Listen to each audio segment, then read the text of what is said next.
Mutual ஃபண்டில் small cap, mid cap, large cap இந்த categories பார்த்துருப்போம். அதெல்லாம் வந்து இப்போ லார்ஜ் கேப்னால் பிக்கர் கம்பெனிஸ், மிட் கேப்னால் மீடியம் கம்பெனி, ஸ்மால் கேப்னால் அதோட சின்ன கம்பெனிஸ் அந்த மாதிரி தான் இருக்கும். ஃப்ளெக்ஸி கேப்னால் இது அக்ராஸ் மார்க்கெட் மல்டிபிள் கம்பெனிஸில் இன்வெஸ்ட் பண்ணியிருப்பாங்க. இதில் டாப் 6 கம்பெனிஸ்ன்னு பார்த்திங்கன்னா ஃப்ளெக்ஸி கேப் ஃபண்ட்னா குவாண்ட் ஃப்ளெக்ஸி கேப் ஃபண்டு 32% கொடுத்துருக்கு. இதில் எடில்வைஸ் ஃப்ளெக்ஸி கேப் ஃபண்ட் 20% கொடுத்துருக்கு. இந்த ஃபண்ட்ஸில் ஏதாவது ஒரு ஃபண்டை வந்து நீங்கள் அனலைஸ் பண்ணிவிட்டு நீங்கள் லாங் டேர்முக்கு இன்வெஸ்ட் பண்ணலாம்.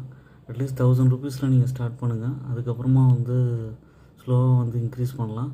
ஸ்டெப் அப் மெத்தடில் வந்து இன்க்ரீஸ் பண்ணால் கூட மியூச்சுவல் ஃபண்டில் உங்களுக்கு நல்ல ரிட்டர்ன் கிடைக்கும்.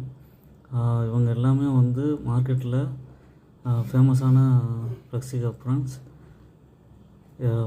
மெயினாக குவாண்ட் அண்ட் ஜேஎம் வந்து இன்வெஸ்ட் பண்ணலாம்.